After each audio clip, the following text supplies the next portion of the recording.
Liftoff will start in T-minus 10 seconds.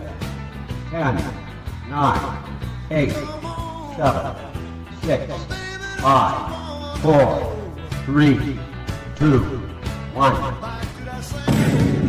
We have ignition. It's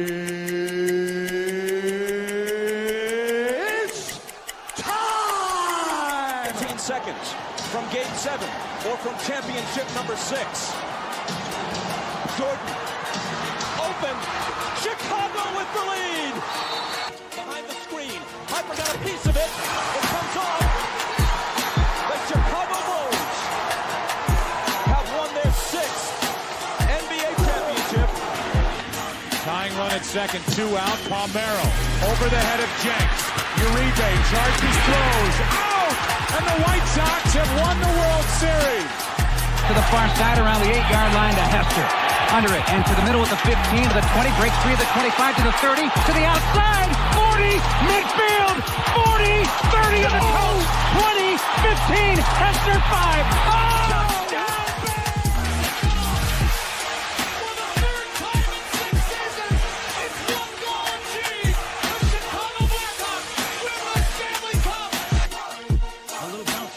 Toward Bryant. You will glove it to Rizzo.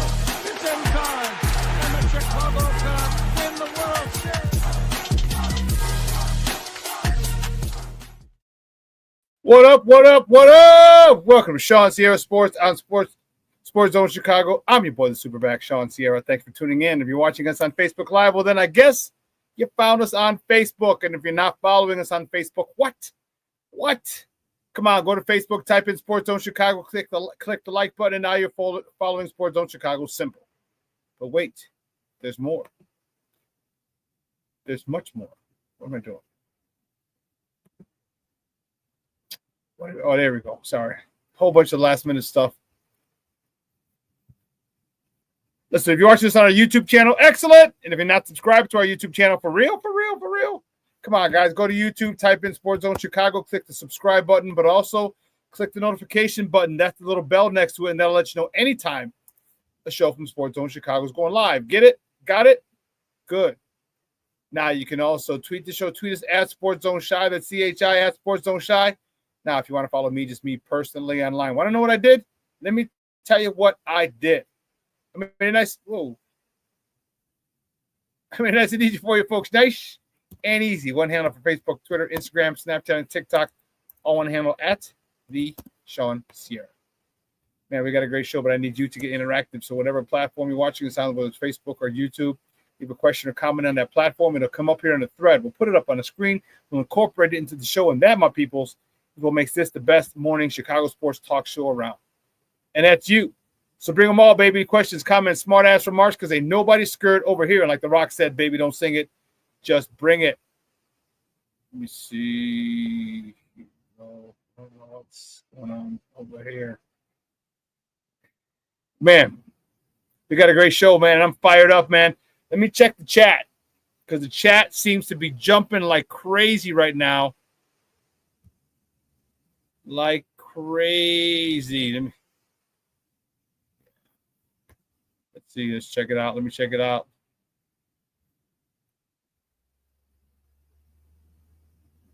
Cornelius Squall's checking in for early. First up. What up, ShawnSierraSports fans? TGIF, and thanks goodness the Cubs didn't lose any ground to the Cardinals. Who cares? Black Diamond checking in. Top of the morning. That's more like it. Shota was Shota yesterday. No, Cubs, no. Excellent. Black Diamond, no. Oh, man. Armando Emeterio, Lara, the turd. His dad used to call him the turd. It's funny. Mondo, go Cubs. Come on, man. Stop your nonsense. Kyle Tucker's return to Houston. Yeah. Mr. Southside, Michelle Walls, and Mickey Picky, TGIF. It's the weekend, baby. You know it is, baby. You know it. My man himself checking in. Armando Emeterio, Lara. Junior, he's checking in. What's up, Junior? Cornelius, Michonne, Black Diamond, everyone gets a hello before me. All right. And Levette, great job, buddy. Everyone gets a hello but me. Excellent. Lee checking in with her nonsense. No Cubs, no. There you go. Rick Gonzalez in the house. Good morning, Shawn. Bear the F down, baby, and FGB all day long. You got it, baby. All day long. Twice on Sunday. Every day, twice on Sunday, baby. FGB. That's for damn sure. Not it.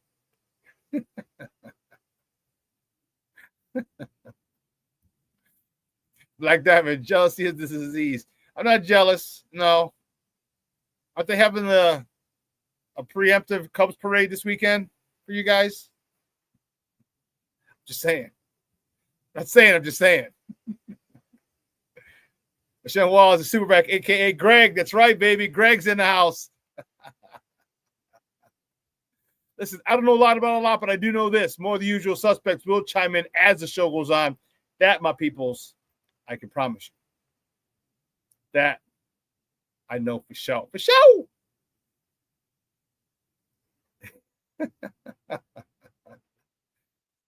Mondo, thank you, sir. Thank you, nephew. Parade comment was good. Anyway, listen, we got a good show for you. We got a great show for you at 10 o'clock. The man, the myth, the legend, Nostradamus. Man. I don't know if you remember about a month ago or so, I had this guy on Gavriel Wilkins for the Running with the Bulls podcast, and I was asking him, who are the Bulls looking at? He gave us a whole list of names, and one of the names he said Bulls fans. He goes something to the effect of, get to know this name, Noa Essengue from France. He made the call. So we're going to have him on. Gavriel Wilkins is going to join us today at 10 o'clock talking Bulls, talking NBA draft.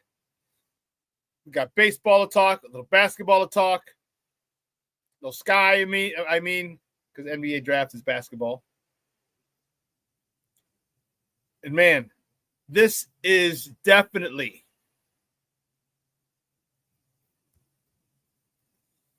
the toughest time of the year. And we're going to get through it together, people. My man, Mr. Shorty, checking in. What's up, Shorty? He's checking in. But yeah, it is the most difficult time of the year right now for sports, especially football fans. It's very difficult right now for us. So as a group, we're going to do it together. All right, we're gonna slowly but surely get through this thing, because man, this is.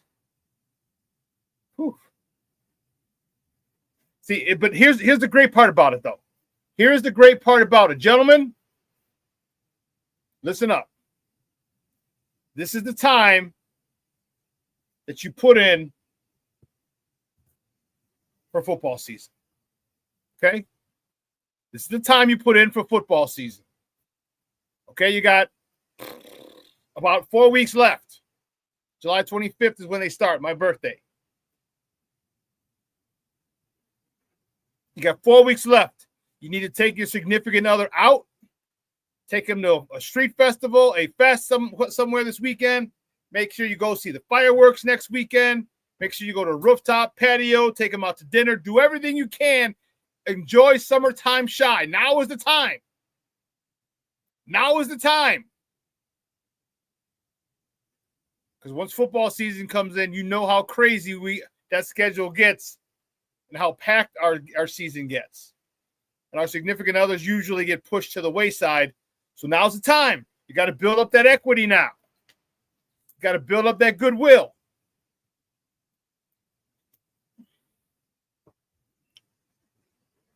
And my birthday too, Junior. And Walter Payton's birthday too. Let's not get it twisted. So make sure I'm telling you, make sure you take out your significant other. Make sure. It is imperative.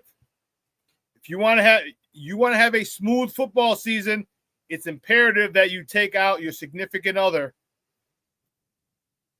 a lot right now. Do it. Do it. I'm telling you, do it. You don't want, because you don't want no problems. All right. Yes, Mr. Shorty, 25th, July 25th is my birthday. It's Armando's birthday, or Junior. It's Junior's birthday. It's also Walter Payton's birthday. And I know 3 other people. July 25th. My guy Rick Perez. He used to be he owned the Dapper Club, and they custom made suits for you. My friend Don from Output, and my friend Pete Hernandez from Output as well. So we're the 725 babies. So no, yeah. Junior says, "I'm lucky Patty is right there watching with me." You could still go out. You got that nice pizza joint around the corner where you had the party. Take a walk there.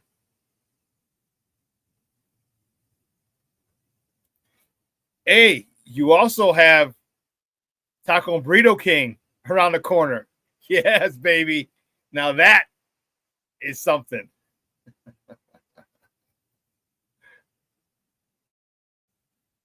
Rick, that's funny. Birthday with the GOAT. I probably been sure. I share a birthday with Saddam Hussein.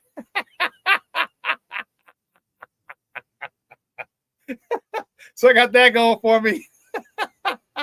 Great stuff, Rick. Hey, so speaking of Saddam, our quarterback, Junior and I, quarterback we played with Paul. Big shout out to Paul Ohm, who runs. If you guys ever see 4Ps, it's a security firm at the Bears games. They're usually in the end zones, and then the back is always to the field. They're just always looking in the stands. 4Ps security. That's our buddy's security firm. But when 9/11 happened, obviously it was a 1.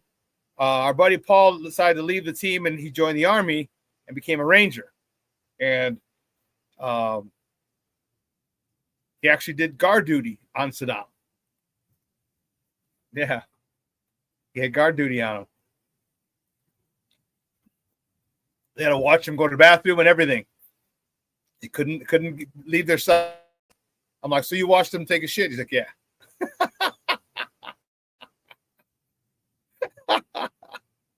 So our good friend watched Saddam Hussein take shits.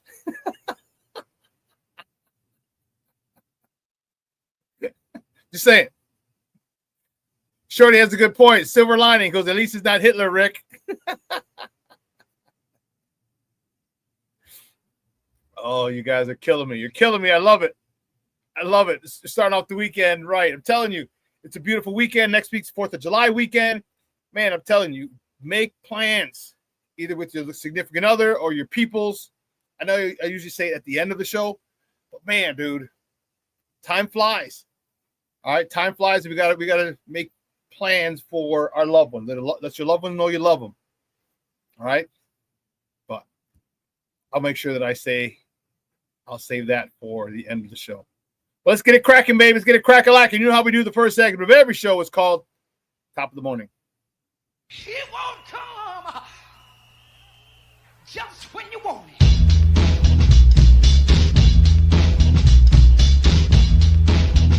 Top of the morning to you. Top of the morning to you. Let's see. Which way do we go? Which way do we go? Which way do we go? Well, they're the only show in town yesterday, so whatever. Whatever. Cubs yesterday. The Cubs went to work. Shota is back. The Cubs shut out the Cardinals 3-0 yesterday. Shota Imanaga was back. He was on the bump. He got the dub. He's 4-2 on the season. Went 5 innings of shutout baseball. 1 hit, no runs, 1 free pass, 3 punch-outs. Valencia had to save his 8th of the season. Got underneath Wilson Contreras' skin. Wilson got a little pissy at him. But it was a baseball fight. And it was the end of the game, so everyone was on the field anyway. But Wilson was mad. Then he apologized. Come on. Michael Busch was 2 for 4 with a homer, his 13th of the season, driving in his 46th run of the year. Ian Happ was 1 for 4 with an RBI, his 42nd of the season. The Cubs split. That 4-game set. And wow, what a difference 48 hours makes. What a difference.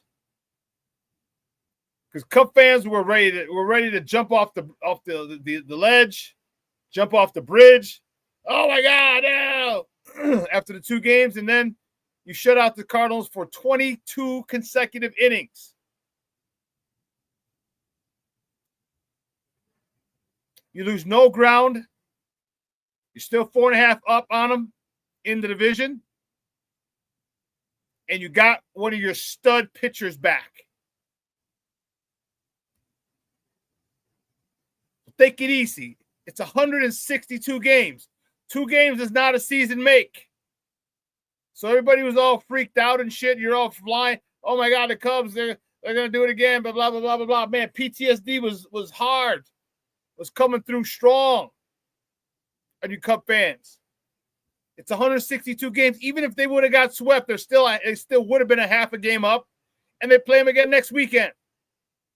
It's 162 games. You can't get freaked out over 2 games. Now, and it wasn't 2 games. All right, you lost 5 out of 6. You lost the Seattle series. Okay, you lost 5 out of 6. In baseball, 1 week matters. You know, Black Lives Matter, coaching matters. 1 week matters when you're talking to baseball. 1 week. It could go from the highs to lows. Look how many people were on the edge. All you Cub fans. Now you still have a 4.5 game lead. Shota comes back, literally shuts the door. Holy cow! Was he on it yesterday? He was on one yesterday.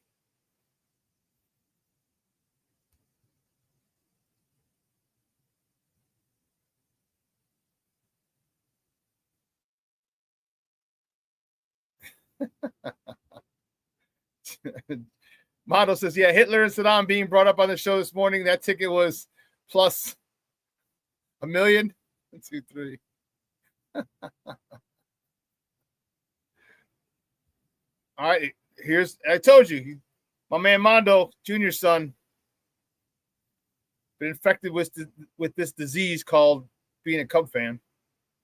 But what Shota does with his club isn't talked about enough. 2nd-year pitcher, and he's 29-9 when he takes the bump. Tom G's in the house. What's up, Papa? How are you? He said, when will Reinsdorf sell the teams? He's top 5 worst owners in professional sports currently. I couldn't agree more, Tom. Oh, they have the succession plan in place for the White Sox. Okay, now he's just got to get rid of the Bulls. Justin Ishbia is the guy who he's going to sell it to. It can be as soon as 5 years or as long as 9 years. So within 9 years, in 9 years they'll be gone. He will not own controlling interest of the club of the White Sox. Cornelius, yes, I have to admit I was concerned. Junior's Junior. He used to call him the turd because he was the third. Well, staying with the Cubs, guys. The next top of the morning, top of the Cubs travel to H-Town for a weekend set against the Astros. First pitch tonight is at 7:10 p.m. You can catch that game on the Marquee Network or listen to it on their flagship station, 670 a.m. Probables for tonight's game. For the Cubs, Cade Horton takes the bump. He's 3-1 with a 3.73 ERA. Going up against Brandon Walter. For the Stros, who's 0-1 with a 3.80 ERA. Going down to H-Town, I will never forgive that organization. I can't stand them. I know the Bible says forgive and forget. Bump that. Bump that. I can't stand that cheating ass organization.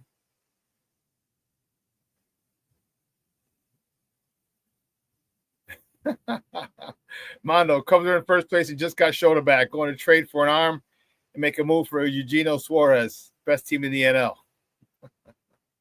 This is why you don't drink early in the morning, Mondo.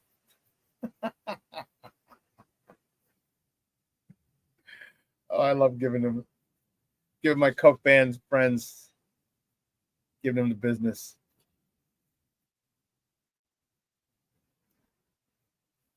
There's a little team in LA called the Dodgers. They might have something to say about that.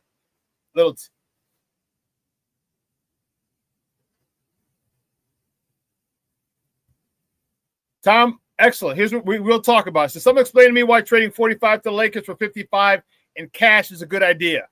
NBA draft make no sense. If Foles moved down 10 spots in the draft and got cash back, we'd call for his head. Yes, we would, but you're also dealing with 53 players on an NFL roster plus practice squad players, and you're dealing with 12 in an NBA team. It's just about the amount of slots. That's all it was. All right, they were trying to get out of that second round pick anyway. And I'll tell you about it. Junior, trash throws is correct, sir. Tom, we'll talk more about it. I'll make sure I come back to this when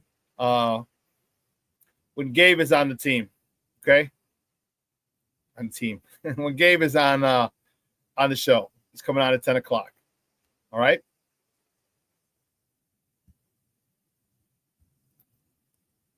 Keeping it moving, maybe the next top of the morning topic. The good guys on the south side, the White Sox, are back in action tonight at the Rate Field. They host Los Gigantes. Not Sabo Gigante. Not Sabo Gigante, Rick and Junior that used to watch, their moms used to make you watch. Los Gigantes against the Giants. First pitch tonight is at 6:40 p.m. Central. You can catch that game on Chicago Sports Network. If you have Comcast, you can watch it now. You can watch it.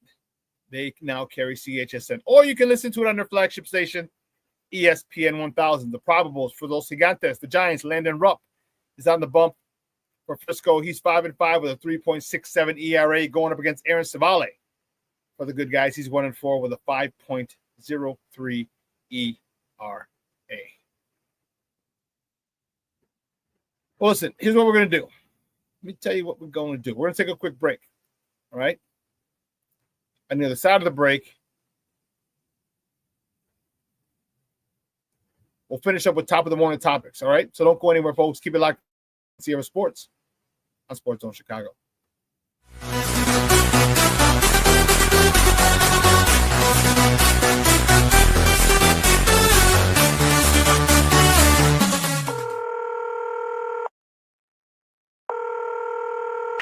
911, operator 901. Where's the emergency? 127 Brynmere. Okay, what's going on there? I'd like to order a pizza for delivery. Ma'am, you've reached 911. This is an emergency line. Large with half pepperoni, half mushroom. You know you've called 911. This is an emergency line. Do you know how long it'll be? Okay, ma'am, is everything okay over there? Do you have an emergency or not? Yes. And you're unable to talk because... Right. Is there someone in the room with you? Just say yes or no. Yes. Okay, it looks like I have an officer about a mile from your location. Are there any weapons in your house? No. Can you stay on the phone with me? No. See you soon. Thank you.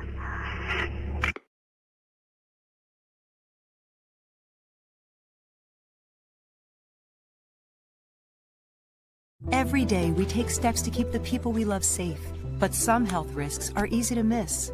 Ticks hiding in the yard can spread germs, like the ones that cause Lyme disease.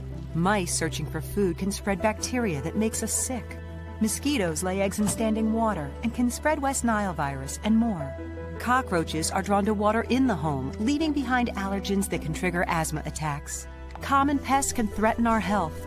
Learn how to protect your family at pestworld.org. When I'm flying, I put my helmet on, my visor down, my mask up. You don't know who I am. Whether I'm African American, Asian American, Hispanic, white, male or female. You just know I'm an American Airman, kicking your butt.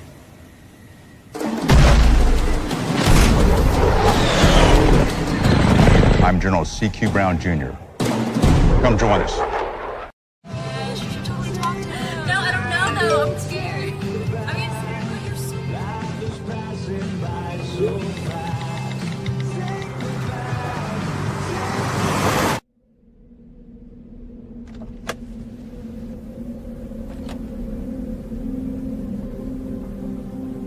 Do you know that you're in my lane?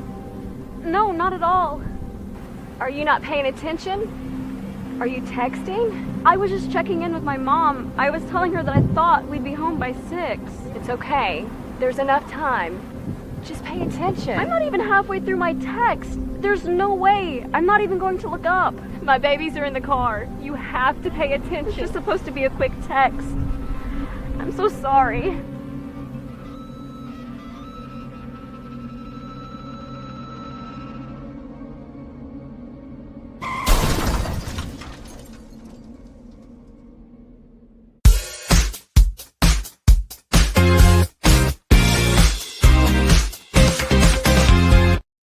Bush, a 269 hitter, wearing red batting gloves on either hand today. Swinging a drive to right. This could go. It's got a chance. Gone. Michael Bush. Cubs lead 1-0. A line drive. Big swing of the bat. Cubs lead 1-0. And he walked him, and the Cubs have another run. It's 2-0. Good job, Ian Happ. Looking for some much-needed insurance here in a 2-0 game. The runner at first goes. Swanson. The throw to second, and now heading home and scoring is Pete Crow Armstrong. They've got Swanson in a rundown. He gets tagged out, but the Cubs get a run. Wilson Contreras surprisingly just threw the ball to second base. Pete Crow Armstrong, as soon as he saw the throw go to second, he lit out for home and didn't even draw. Maybe that's why Wilson Contreras was pissed at the end of the game. Welcome back to ShawnSierraSports on Sports Zone Chicago. Those clips courtesy of the Marquee Network. Those were the Northsiders yesterday down in the Lou, hanging out with Nelly and the Lunatics, beating up on the Cardinals in the last 2 games, shutting them out the last 22 innings. That's 6, 7, 8, and 9 innings of game 2 where they lost, and then shut them out game 3 and game 4. Wow. Cubs are playing some good baseball. Well, it seems like the Cubs are playing good baseball. The vibes are different. Right. I know they lost 5 out of 6. They've lost 5 out of 8 now. Okay. If you take that big body of work, but it's the recency bias that we got to look at. The Cubs are looking like they're ready to play. All right. You come back. You got Shota, who just shut everybody out. 1-hit ball. He threw 77 pitches. The only reason he didn't do more because he was on a pitch count because it was his first game back in over a month. So they had him on a pitch count. I think it was 80 pitches. They're at 77. Like, okay, Papa, you're done. Okay, we need you for the long haul, is what the manager was saying. They did. They took him out at 77. Otherwise, you probably would have gone 6, maybe into the 7th. Okay, and you're in a good spot. You're in a good spot, Cub fans. All right, you're in a really good spot. And then there was the warden to CrossFit. And then my man Mondo sends me this the other day. Yesterday was the 81st game. Literally the halfway point of the season for you guys. Literally the halfway point. If they double what they've done. Okay, if the Cubs double what they've done, okay, they're gonna have 96 wins. I'm not a gambling man, but 96 wins will get you the NL Central title. But here's what they're on pace for if they double what they did the first half. Kyle Tucker, 32 homers, 98 ribbies, 32 doubles, 38 stolen bases. PCA, 42 homers, 122 ribbies, 40 doubles, 48 stolen bases. Seiya Suzuki, 42 homers, 134 ribbies, 38 doubles. Kyle Busch, 26 homers, 92 ribbies, and 26 doubles. Ian Happ, 24 homers, 84 ribbies, 28 doubles. Dansby Swanson, 28 homers, 78 RBIs. Nico Horner, 34 doubles, 30 stolen bases. That's impressive. That's impressive.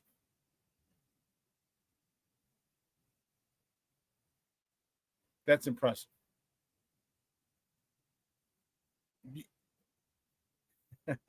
Junior, sábado gigante. But that's impressive. I mean, you go down the line, that's what, 1, 2, 3, 4, 5, 6. That's 7.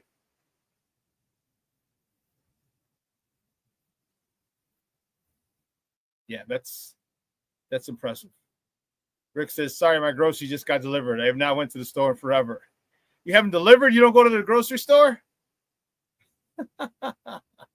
Order them online, huh? Brandon Shutt's in the house. What's up, Baba? Good morning. I'm here.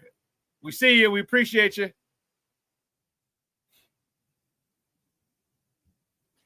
Gonzalez, that's all great for the players, but does it turn into a World Series? The older I get, I could care less if a player's stats just want wins.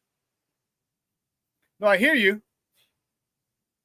But what I'm saying is, I think with those stats that the Cubs have, it's going to translate to wins. It's translated to 48 wins right now.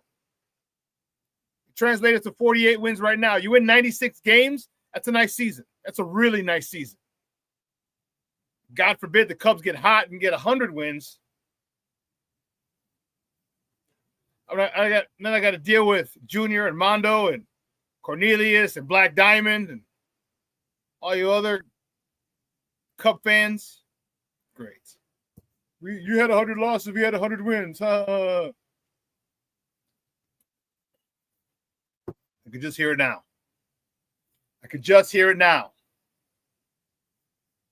But that's what you're on track for right now, Cub fans. And God forbid you get another arm. God forbid you get another arm that you put at the top of the rotation, number 1 and number 2 in the rotation. You got Shota back. You got Shota back. And here's the cool part about it. And people don't realize or respect injuries during the season. There is a very positive component to injuries. Okay? Very positive component. Now, when I say injury, I'm like when you're going on a 10-day DL or IL, 15-day IL, whatever you have. There's a very positive aspect of it. Baseball's a long, long, long season. It starts in April. March. Some in February. Pitchers and catch report in February. And you go all the way to September. February to March to April to May to June to July to August to September. That's 7 months. If you get to October, that's 8 months of the year. It's a long time.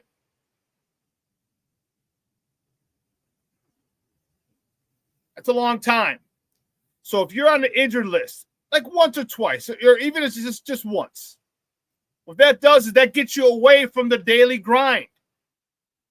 All right, it allows you to reset. You're not caught up in that thing because it's a mental grind. It's more mental than physical because baseball is not a physical sport. It's not a physical sport.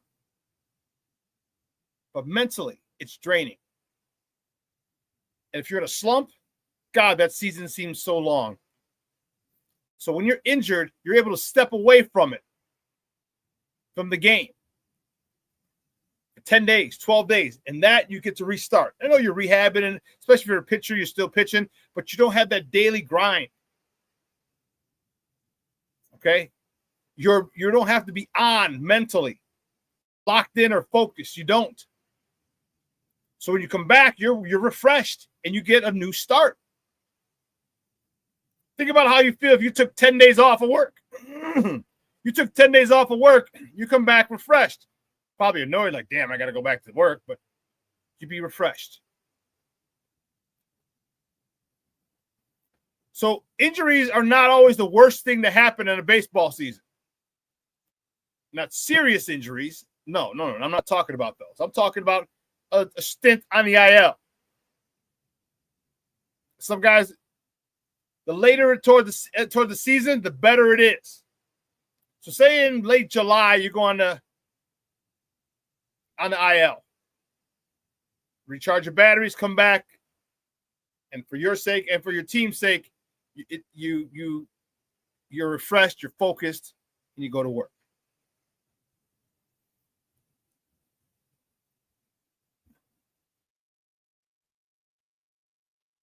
But let's continue where we were at. Oh, I didn't delete those. Wow, that's crazy.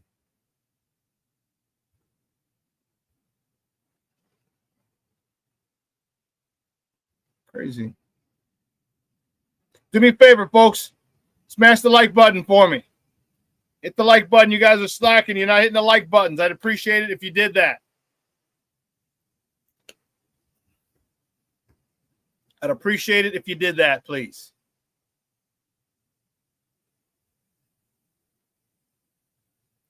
Talking about White Sox. The next top of the morning topic, the sky.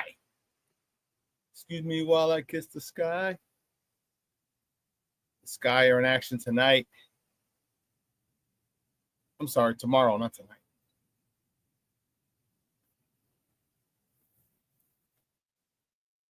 No, it is tonight. I'm sorry. Chicago Sky are in action tonight against the Valkyries, the Golden State Valkyries. All right, tonight, tip-off is at 9 p.m. Central because, remember, they're on the West Coast, so they're 2 hours behind us. So 9 o'clock Central, you can catch that on Ion station. Okay? You want to catch that. Now, the next top of the morning topic, the Sky will be without King Booker World. He hasn't checked in yet, which is okay. He'll be here soon, I'm sure. Rick Gonzalez, that's not a real team name. The Valkyries. The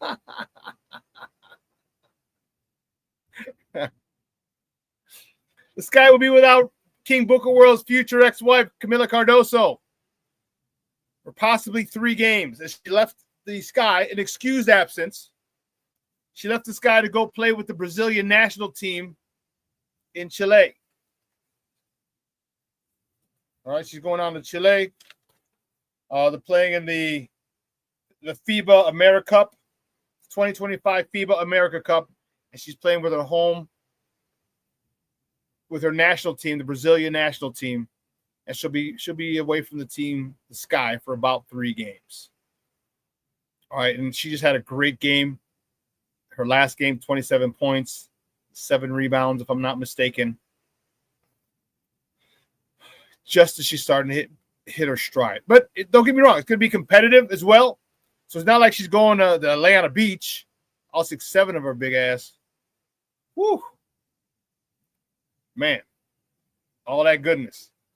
See, King Booker World's not here. He's not going to get mad at me. Talk about his future ex-wife like that. But she's going to be in a competitive situation. Okay, so when she comes back, she won't skip a beat. I've seen some improvement from her. I still think she needs more improvement. There's other things she needs to work on, but she's still going to be in a competitive situation, which is something that's all right. Patty Laird checking in. She goes, happy Mickey Ficky TGI Friday, everyone.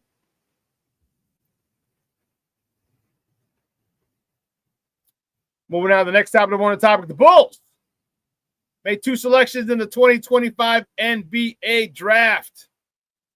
Draft started Wednesday, round 1, Thursday, round 2.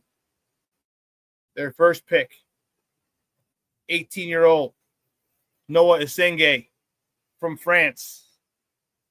Tall, long, lanky young man, 6'9", 6'10", about 200 pounds. And if you're asking, yes, that's very light for a 6'9", 6'10" person.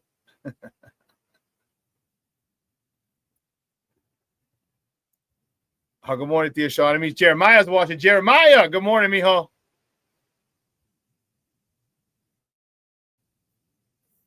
So Noa Essengue,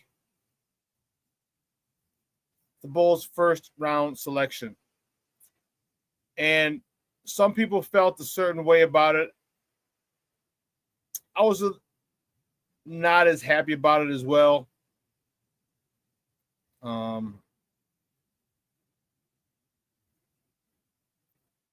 would have liked Derek Queen. All right, center from Maryland.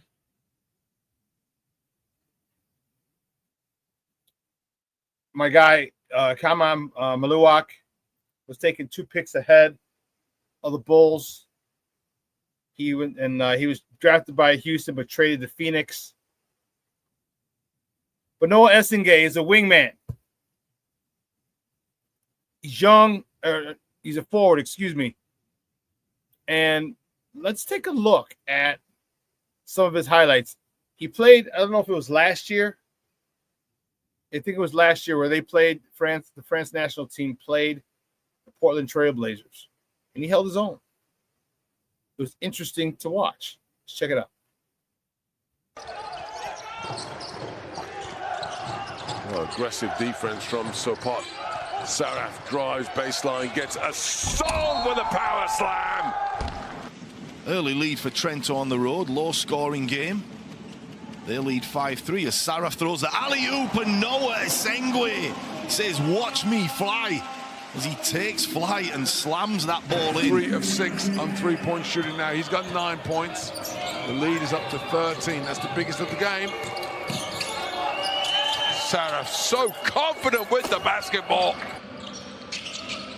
Suleiman loses his handle there. Pushing the pace. Essengue underneath the rim and a hard foul from right. Noa Essengue. Apparently it's how it's pronounced. All right. I've also seen other highlights where you're stupid, Rick. Noah looks like Pippin on Ozempic. You're a damn fool, Rick.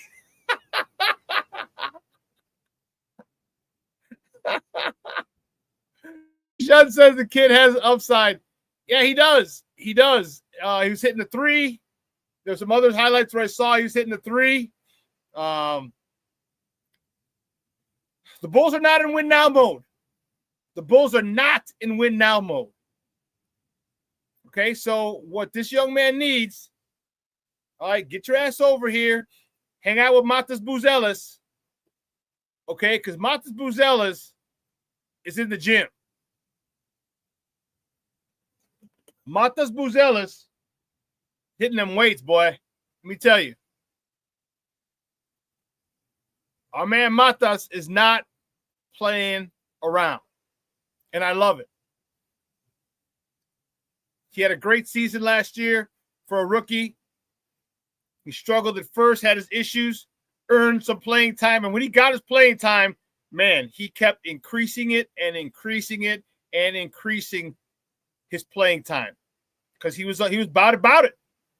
He ain't here to play games with you. Let's take aim at you.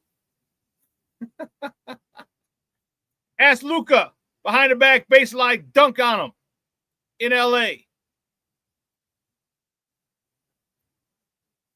This is a talented young man. But this is what the NBA is going to. At position basketball. Talent, a lot of talent. Long, lanky guys who can run the floor. Pardon me. Rick says, "Tell me when I'm telling lies." You ain't lying, Rick. You ain't lying.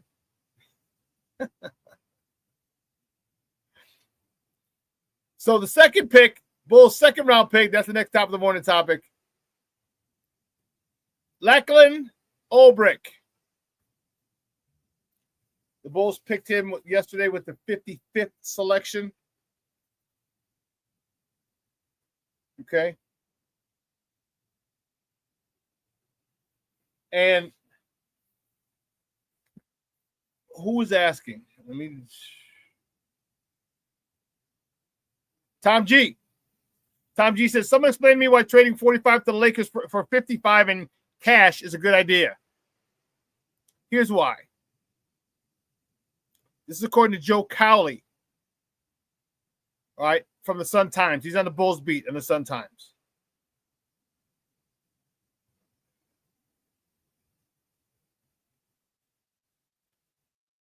He said, after Thursday's quote-unquote cash considerations, better suits the organization, especially when it comes to trades and second-round assets. The Bulls once again put that saying into action before the second round of the NBA draft, trading down 10 spots from 45 to 55 with the Lakers in exchange for cash consideration. Lakers then moved the pick to the Timberwolves. Actually, here's what it is. So basically, why did they do that? Why is it? Call it a full roster. The Bulls, who are expected to re-sign Josh Giddey, just added Noa Essengue in Wednesday's first round, leaving them with essentially just one roster spot open. Okay, that spot has been set aside for free agency. This makes all the sense, and somewhere along the way, they decided to grab some extra bucks. Okay? Basically, what they wanted was they were looking for a guy who they knew was probably going to stay overseas. All right, it's called, what's it called? Draft and stash is what it's called. Draft and stash is what so when you get a guy who you know is going to stay another year-ish. Okay? That's why they did it, Tom. That's why.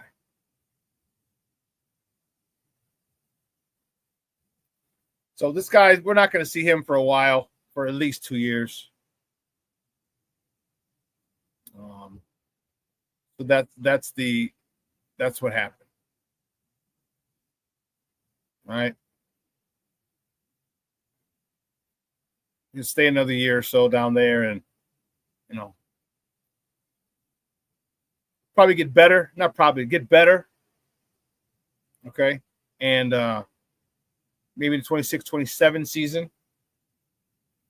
Okay, make a play for a roster spot. Okay, so that's that. So this, I'm telling you, this is hilarious. We have some we do have some Seinfeld fans in the chat, don't? Well, you are going to love this. This next top of the morning topic is not about Chicago sports. The New York Yankees announced on August 21st, they announced a George Costanza sleeping bobblehead giveaway. If you're a Seinfeld fan, you love this episode. You love this episode. Seinfeld is my favorite show of all time. It took a while, but it beat out Married with Children. But Seinfeld is my favorite show of all time. I've seen every episode at least 10 times, except the backwards episode.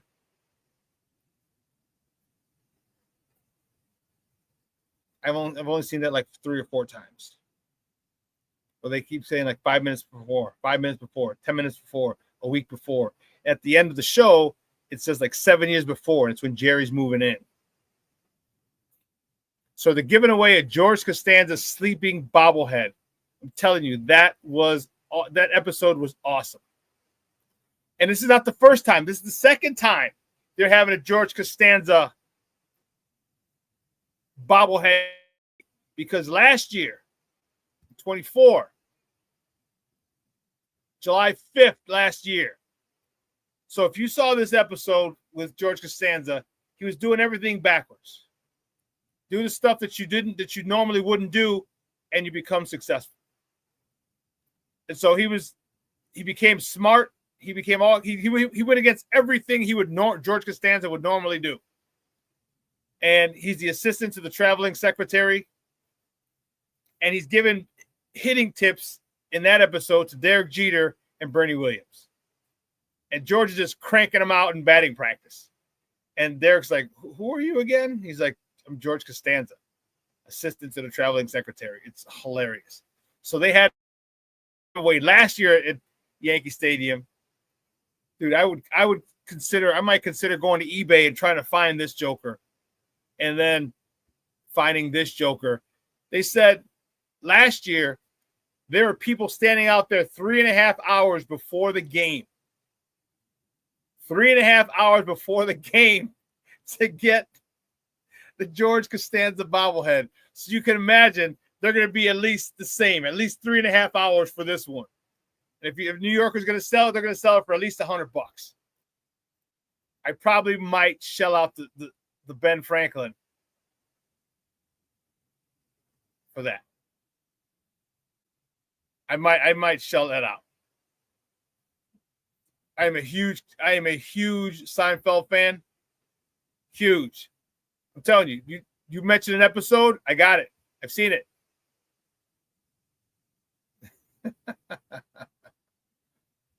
So let me explain. Shorty says, same here, Shawn. Do you like Curb Your Enthusiasm then? No, I didn't. And people look, you're gonna I can't see you, Shorty, but I can see the look on your face. You're like, what the fuck? How do you love Seinfeld and not Curb Your Enthusiasm? I watched the first couple of episodes of Curb, and I couldn't get into it.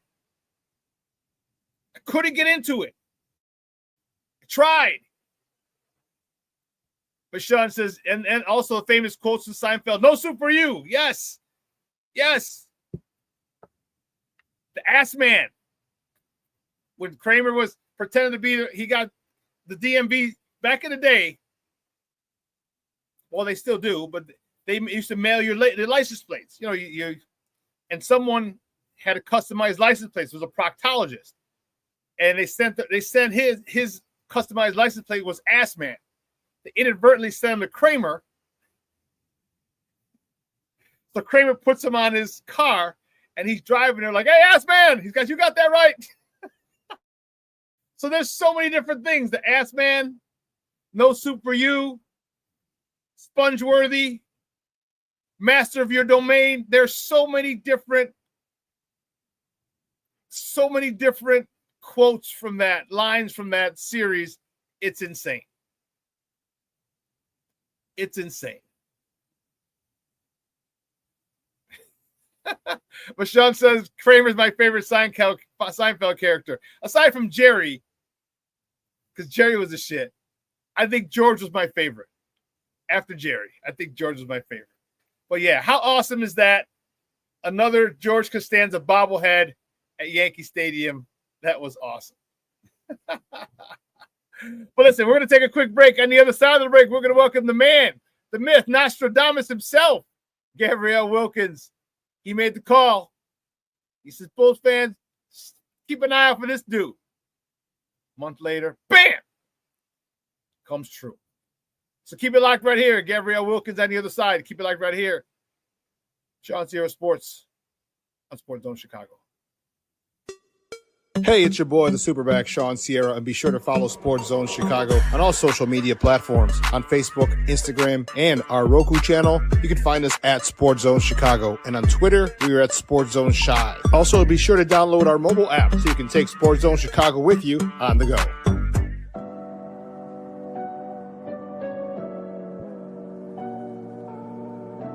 How do you take care of your mind health?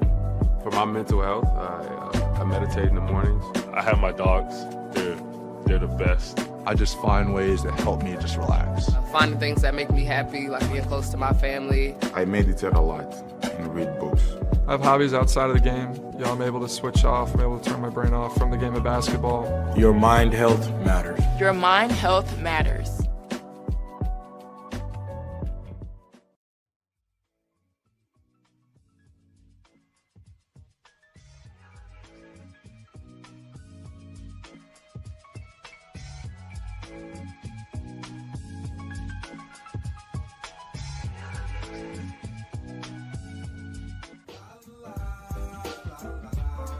It's a romance sport.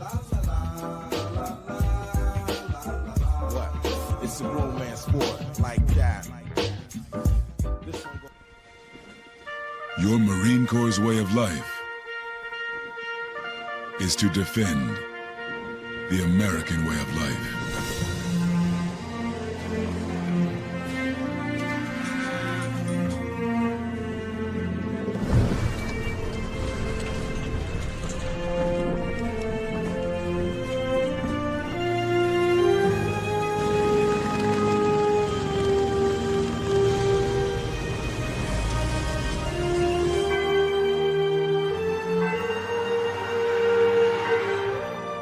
Every day, no matter where we serve,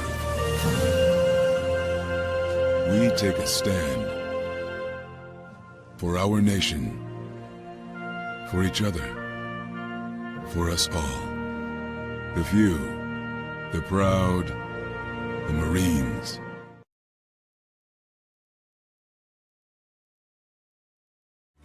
Everybody in a work zone is someone somebody. This is my mom. She works for KDOT. This is my dad. This is my mom. This is my daddy. This is my sister. This is my daddy. This is my son, Scott.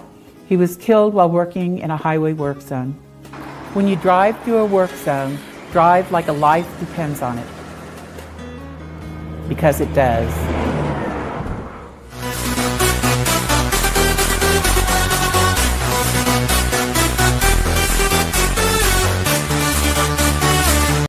Guard, I wouldn't be shocked. And another name to keep your eye on is Noa Essengue, out of France, 6'9" forward, raw offensively, but is not afraid to shoot the basketball. Still a work in progress on that end, but a high-octane defender, can get to the rim and could be a secondary playmaker beside the likes of a Buzelis and Giddey in the fold.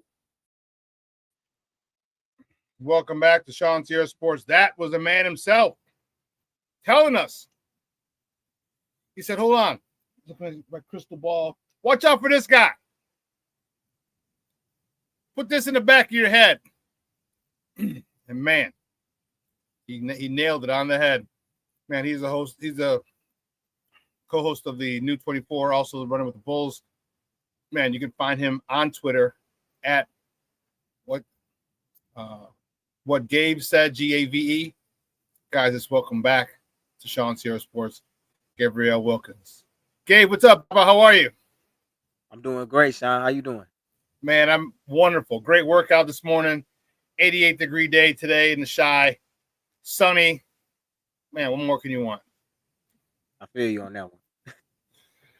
Well, man, what did you see about this guy that you told us about a month ago to watch for him, that he might be on the Bulls' radar? Well, just following the draft history of Arturas Karnisovas. Last year he goes with Modest Buzelis, a Lithuanian prospect, even though he has American ties. And it's obvious to me that he has a type of player that he likes. He likes a wing that's real long, with an enormous wingspan, can cover and guard multiple positions. And the one thing that they both have in common coming into the league is that they weren't known for shooting. And that's something that Noa Essengue is going to have to work on, as well as, building muscle as well. But to me, he just had a type of prospect that he likes. And even though I thought that the Bulls should have went in the direction of a center personally, I always said to myself, well, if they don't go in the direction of a center, they could go after a wing, because Patrick Williams and his development through the first 4 or 5 years of his career hasn't gone as they've anticipated. And when that starts to happen and your wing depth is already thin, then it left an opening for him. But I think that's the type of prospect that Arturas Karnisovas, Mark Eversley, and the Bulls front office really like to target, is international players with long wingspans, had the ability to attack, get to the rim downhill, but are raw and need some refinement.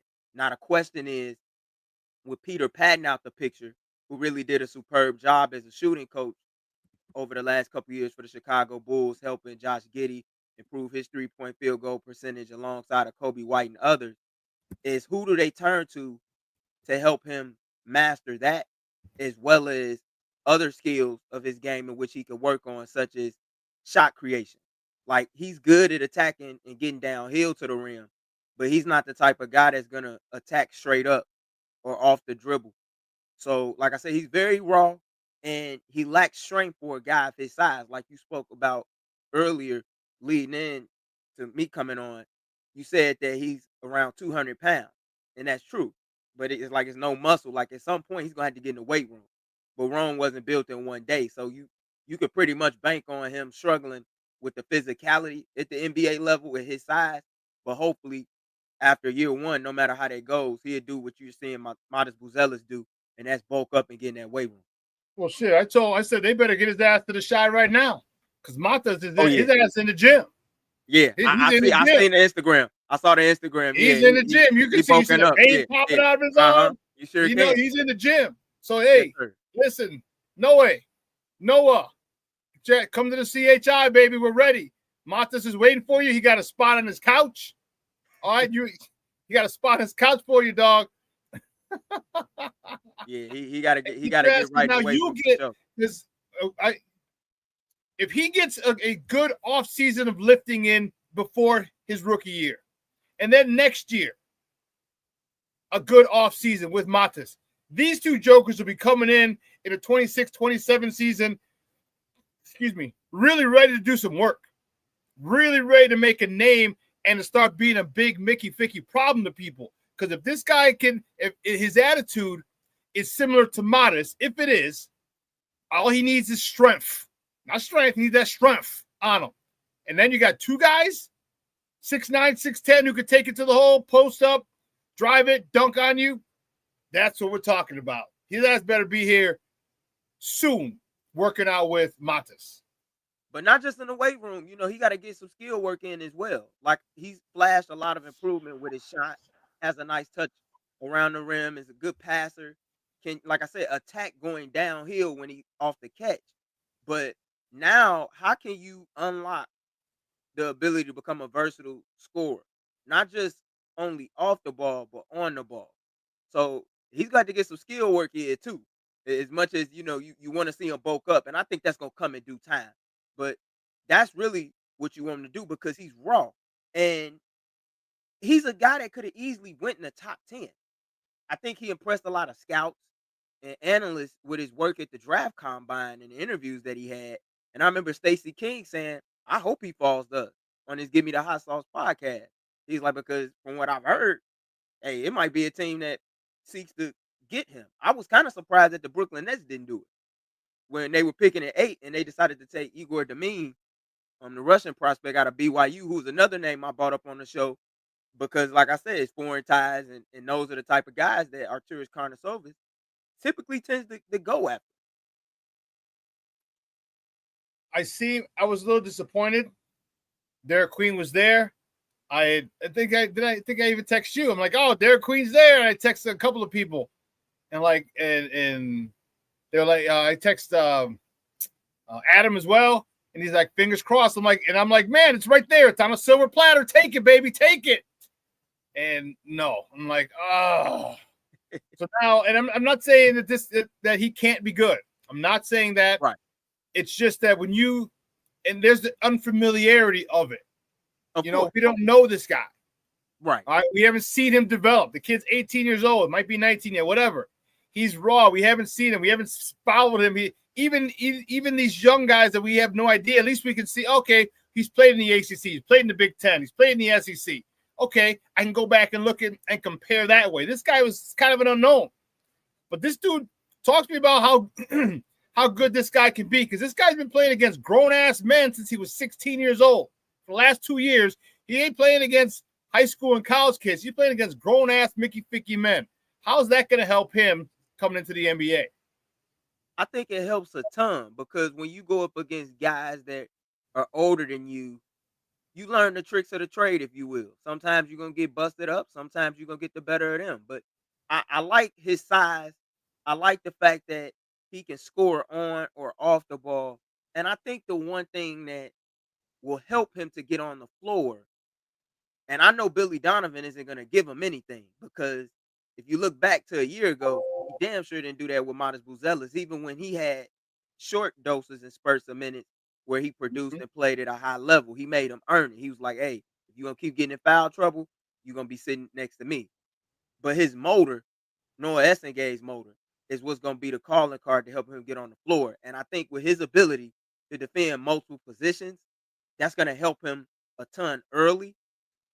I know you see a lot of comparisons being thrown out. Some people want to say he's like Pascal Siakam. Some people want to say he's like Giannis Antetokounmpo.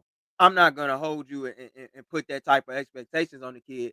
But I do think with a motor that like he has, it's a possibility that he can emerge into becoming a vital piece on this team going forward. And when you pair him beside a guy like Matas Buzelis, to have two guys that are 6'10", long and lanky, can defend 1 through 4, that's what this Bulls team is going to need to get over the hump. Now, Derek Queen was a guy that I was high on as well. That was a guy that I wouldn't have minded the Bulls taking. Me either. However, hey, like KC Johnson was saying on the eve of draft night, it was either going to come down to Colin Murray Boyle, who went number 9 in Toronto, or Noa Essengue. Again. So when that happened, I just was kind of prepared for Arturas Karnisovas to go against the grain. That's just what he always does. I've never seen Arturas Karnisovas just take a guy just solely because he was the best player available. He did it with Buzelis, in my opinion. I think Buzelis at 11 last year was the best player available because that guy could have went easily. Yeah, he dropped 6, but he dropped. Right. So and with him having ties to the area and being that type of prospect that he typically goes after, I was like, okay, I could see that. But with Derek Queen, yeah, it would have been nice, but I'm not gonna get mad at the Bulls. My only thing is do you know how to develop? I know your draft history is suspect with the Acme regime, but Matas Buzelis, combined with him signing a contract extension alongside of Mark Eversley behind closed doors, and shout out to Drew Stevens for reporting that. I got to see what they're going to do with him. And it comes down to player development with this organization, something that they've struggled with immensely. But seemed like they were getting right until they let Peter Patton walk out the door. Peter Patton, was that the shooting guy, the shooting coach? Yeah. Mm-hmm. Yeah. Mr. Shorty, they were asking about it in the King Booker World mentioned. It said, my issue with the Bulls is how they talk about they believe in development, but they fired the guy who was helping to develop. He was the shooting coach. And right. Mr. Shorty asked shooting coach. Okay. And that makes sense. So what do you think are they doing? Because he's not a superstar. All right. I don't see him as maybe he grows into one, but I don't see him as a superstar. But then again, we didn't see Matas Buzelis as a superstar. We know that sucker can grow into being one if he continues on his trajectory. Or are they getting just really good pieces now, solid building blocks? Is that what they're doing? And they're going to get their superstar later? Is that what you think? Or how do you think they're trying to construct and build this team? To tell you the truth, that's the $1 million question, Shawn. I really don't know. I know that they're trying to get more athletic. I know that they want to play at a faster pace, which they did a year ago when they brought Josh Giddey into the mix. However, while playing at a faster pace has become their brand and identity, this is a team that still struggles shooting a basketball. And if you're going to play with a fast pace in today's NBA and you want to play a 5-out system or attack in most of those offensive setups, you got to have some guys on the floor that can shoot, especially when a guy like Josh Giddey, with his ability to get in and around defenders, is seeking to drive and kick it out to guys. Like, I got to be able to kick it out to a guy that I know I can trust to knock shots down. Mm-hmm. Noa Essengue, the one thing I do like about it is he's improved as a three-point shooter. However, that's not the strength of his game. And it's still some work that needs to be done in that area. He's confident enough to take those shots. He's not going to be afraid and pass them up. But he's going to have to knock those shots down consistently to be a vital piece. I think in today's NBA draft, it's not like the drafts of old where you have a guy who you've seen for 2 years, 3 years at college, and you have enough of a profile to track this kid's development and say, you know what, he's going to be able to step in right away and fit like a glove, and within a couple years or so, he's going to be an all-star player. A lot of these guys, when you draft them, it's like a scratch-off lottery ticket. You're trying to see what you got within the next 2 to 4 years. Sometimes it may take 2 to 4 years. Some guys may not be an all-star by year 5. Some guys may not fit in a certain scheme or scenario. So outside of Cooper Flag in this draft class, while it's some damn good players in it, you had Dylan Harper, you had Ace Bailey, Trey Johnson, a scorer that I love out of Texas, and one of the best freshmen in SEC. You can't just fully say, like, I just know I have an all-star can't miss talent. Like the LeBron Jameses, the Paulo Bancheros, the Victor Wembanyama's of the world. Those are very few far in between. Zion Williamson, Anthony Edwards, like you don't see that every year. Or even a Cade Cunningham. I'm a little concerned about that 3-point shooting. How do you think they addressed it? Is that the reason they drafted Ulbrich, because he's going to stay in Australia most likely, and that last spot was for free agency. You think they're going to go after a shooter? Because you talked about they need shooters. We got one in Kobe. Kobe can't play 48 minutes, and we need a dead eye catch and shoot type of mug. We need a Klay Thompson type joker. Well, you would think the guy that would be the great value version of Klay Thompson, and there's no disrespect when I say that about his game, is Kevin Huerter. Kevin Huerter is known to be a lethal shooter. So they have a couple guys. And like you said, Kobe White is another.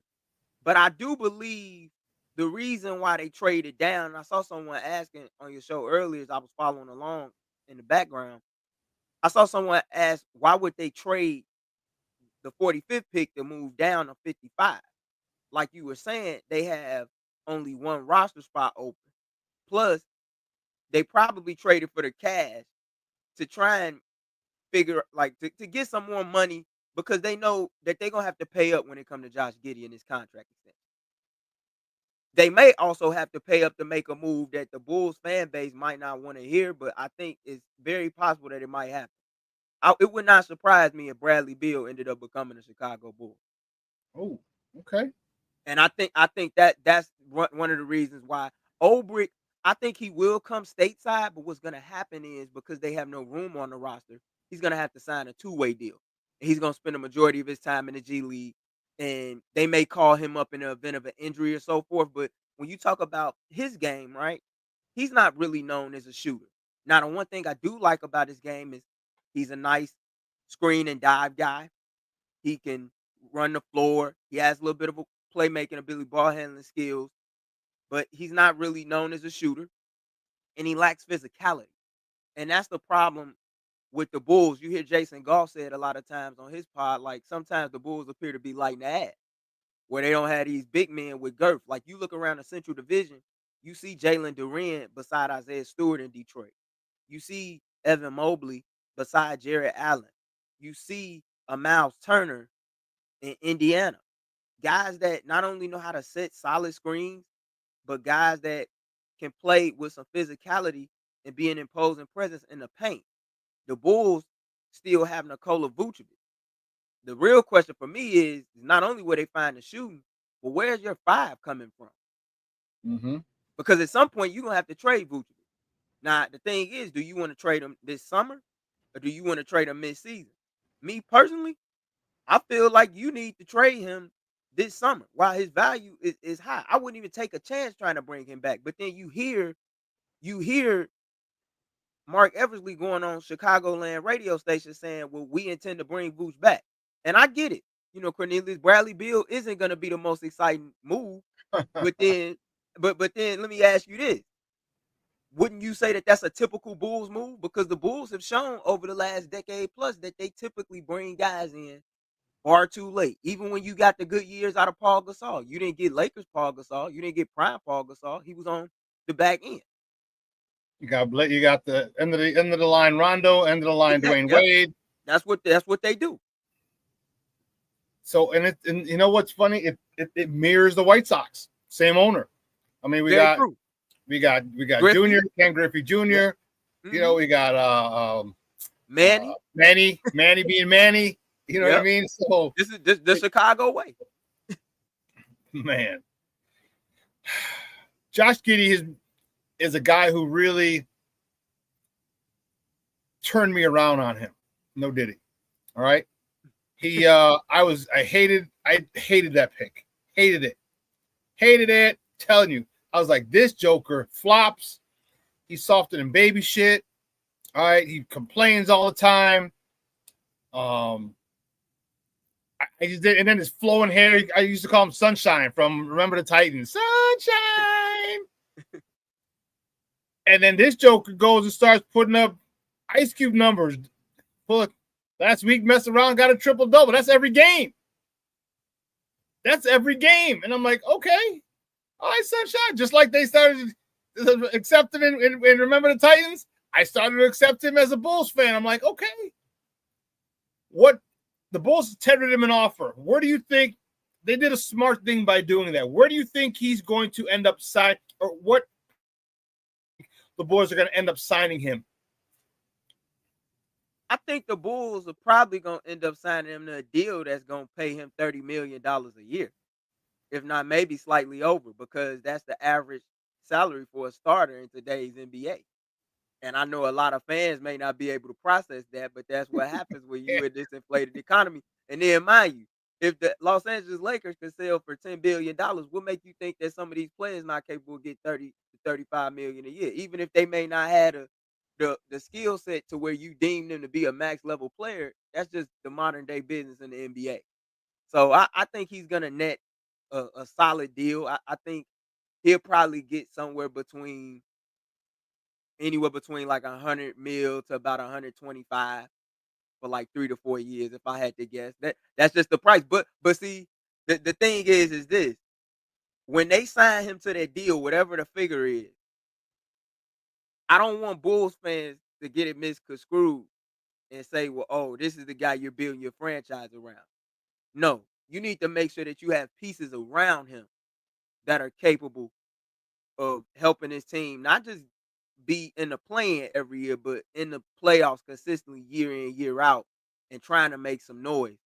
And it's kind of crazy that the Bulls are in the position that they're in when you look at the state of the Eastern Conference right now. Tyrese Halliburton. That was going to be my very next question, Gabe. All down due to Achilles injuries, right? You have these young teams such as Detroit and Orlando. I love Orlando. Fun team to watch on League Pass on a nightly basis if you really love the NBA, right? They have a shot now to make a deep playoff run, if not go to the NBA Finals. You got Cleveland, the same team that was in your division. They finished with the best record in the East. And oh, by the way, Indiana is also in your division. Nobody expected them to get to the finals, and they did. But with Halliburton down and them having to pay Miles Turner a significant amount of money for the first time in 20 years, they're going to be over the luxury tax. Wow. And you're the team. And then Milwaukee has Giannis. And even though people say, well, you know, he might get traded or whatever, if you the Bucks, why would you consider trading him now? Why not try and see what piece you can get around him and potentially make a run? Because if Giannis gives you a season next year that's on the level of a 2018 LeBron, why the hell can't they go to the final? It's wide open, right? So, you know, like I look at the Bulls right now, you're not even in a position where you can have a seat at the table. Meanwhile, the Atlanta Hawks, on the other hand, they are. After getting Kristaps Porzingis. Yeah, there's a lot of movement going on. And that was going to be my question. Well, do you think the Bulls are in a position now where they can make the playoffs, just avoid the play-in? Because Boston is not going to be Boston. All right, they're selling off pieces already. They got rid of Drew. All right, Tatum's going to be out probably most of next season, if not all of it. All right, we talked about Eastern Tyrese Halliburton. Let's not forget about Dame Lillard. He's not going to be around. So the East is really, I mean, you talk about super weak. And believe me, I'm not putting the Bulls in the Eastern Conference Finals at all. I'm just saying it gets them in. It gets them like number 6, where they don't have to get into play.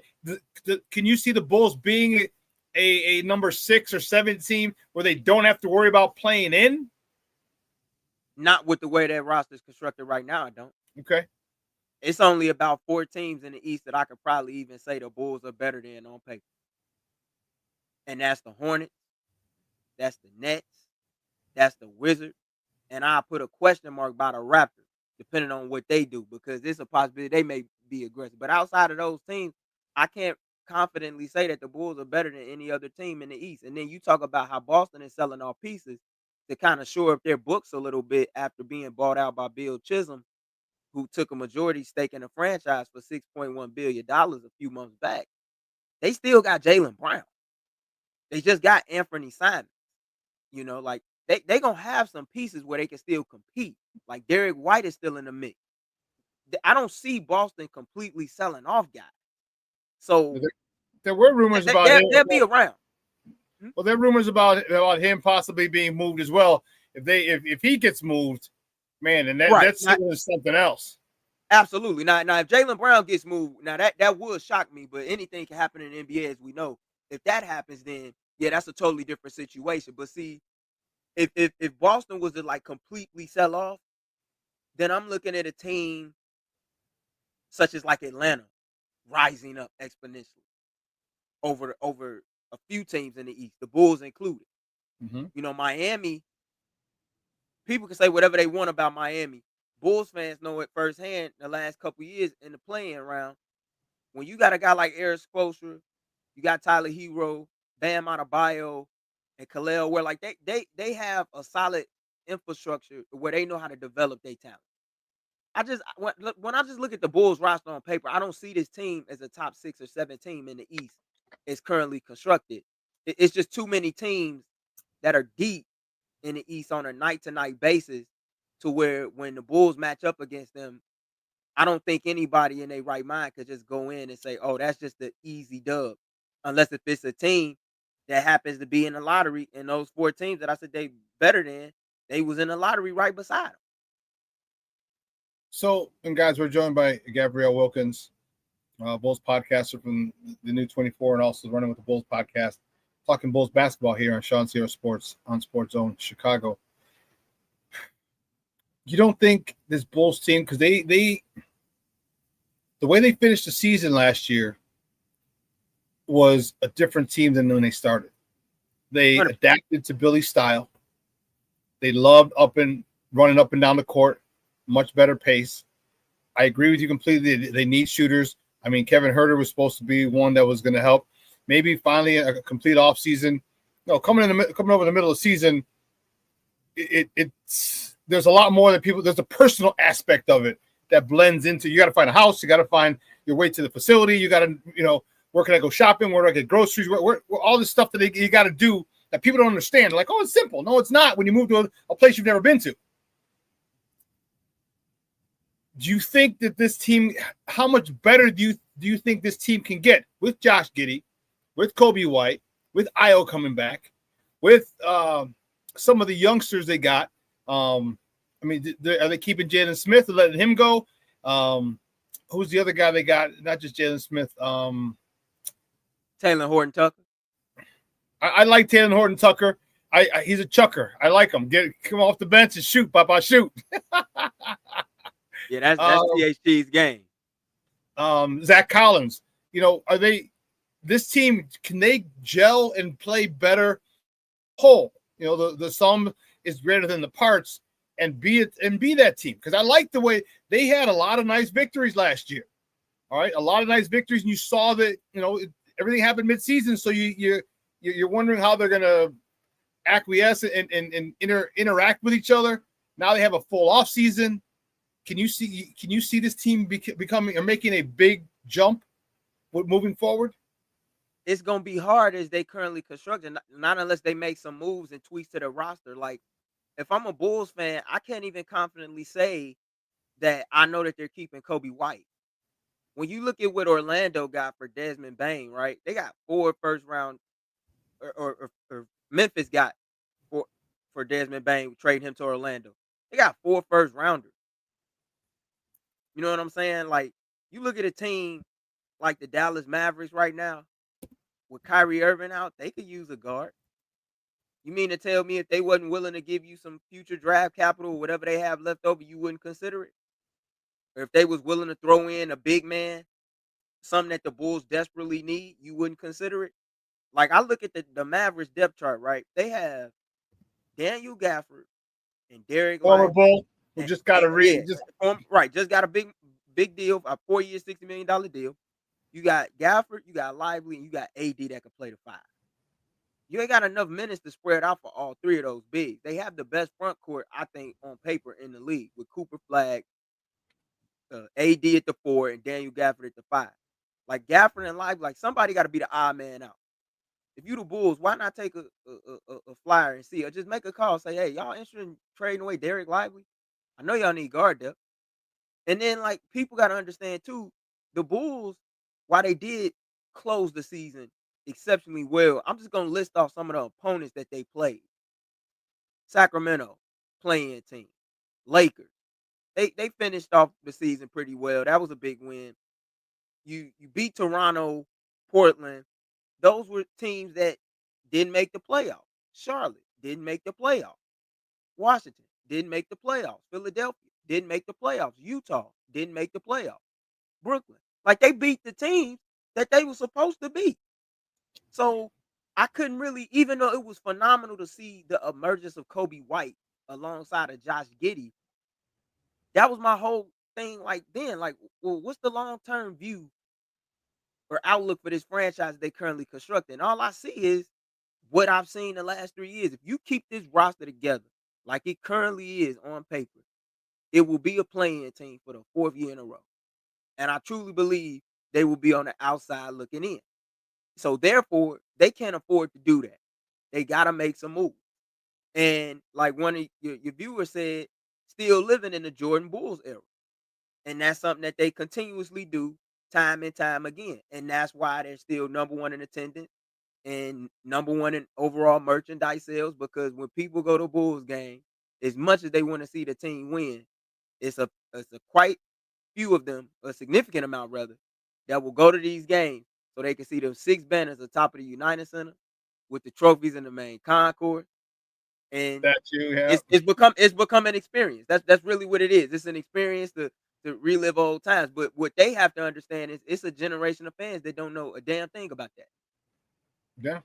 You got 25-year-olds. All right. You got 25-year-olds, and that's a grown-ass man, a 25-year-old. Hell, even 30, because at 30, you're like 2 years old the last time you won it. You got 30-year-olds who literally have never seen Michael Jordan play, and they're living off of that history and that legacy, and they're doing well by it, because you have a generation of 35 and older who do remember that era. And and then you see all the things, all the veterans now. Everyone has a podcast to talk about. Yeah, Shaq, the only person I ever feared was Michael Jordan, and you know what I mean. And then other podcasts, I ain't talking. Don't talk shit to Black Jesus, because Reggie Miller talking about that. You know what I mean. So you hear all that all the time. It's frustrating.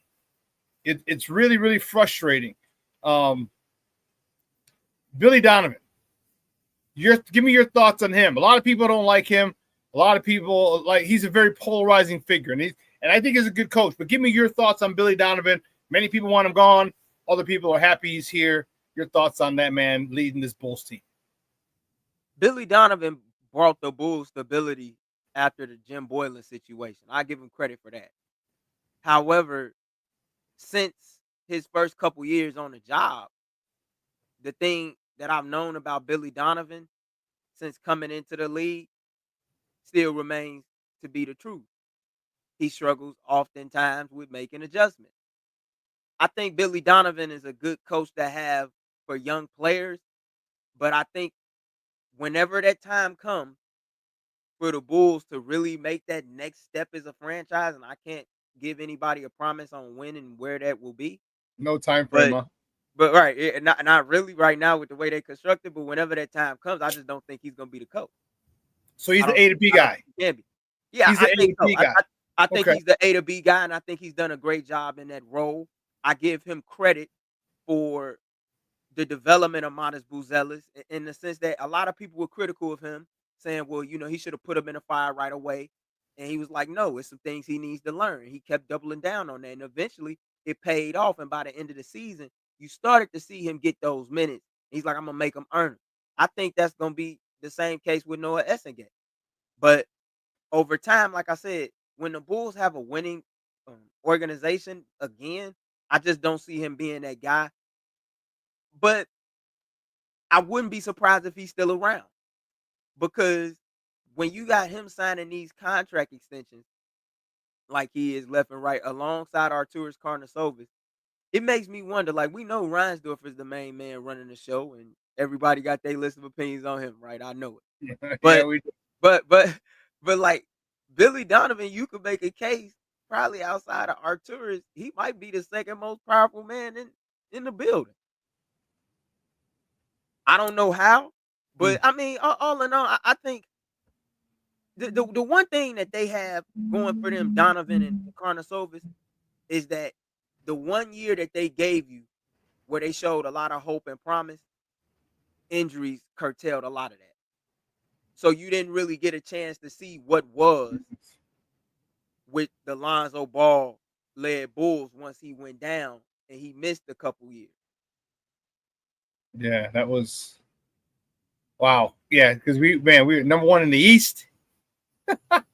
We were running and gunning. Yeah. That was a wild time looking back, but it was a fun team to watch for sure. But once Lonzo went out the lineup, you could tell that everything changed. Even DeMar DeRozan kind of seemed deflated toward the end of that season, saying, "Hey, with no Lonzo, we don't play at that fast a pace," and it proved to be true.